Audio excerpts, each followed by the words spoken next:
It was just after midnight in a small Texas diner, the kind of place where truck drivers, night shift workers, and tired travelers stopped for coffee before heading back onto the highway. Sarah, a 24-year-old waitress, was finishing a long shift when an elderly man walked in wearing old jeans, dusty boots, and a faded baseball cap. He looked like someone who had been on the road for days. Most customers barely noticed him. Sarah greeted him with a smile, poured him fresh coffee, and treated him exactly like every other guest. The man ordered the cheapest item on the menu and sat quietly in the corner. For nearly an hour, Sarah checked on him, refilled his coffee, and chatted with him whenever she passed by. Near closing time, the man looked embarrassed and admitted he had forgotten his wallet. The manager immediately became irritated and told him he would have to call someone or wash dishes to pay for the meal. Before the situation could get worse, Sarah reached into her apron and paid the bill herself. It wasn't much money, but she needed every dollar she earned. The old man looked surprised. "Why would you do that for a stranger?" he asked. Sarah smiled and said, "Because everyone needs a little help sometimes." The man thanked her and quietly left. The next morning, Sarah arrived at work and found several black SUVs parked outside the diner. Confused, she walked inside and saw television cameras, reporters, and people in expensive suits. Then she noticed the old man from the night before.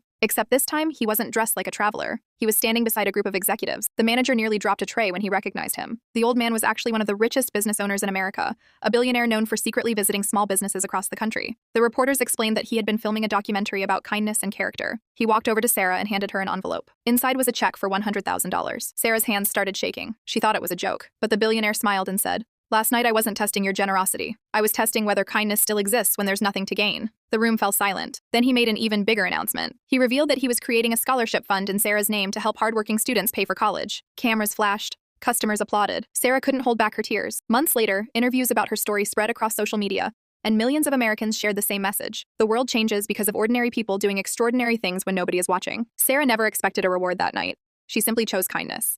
And that's exactly why it changed her life forever.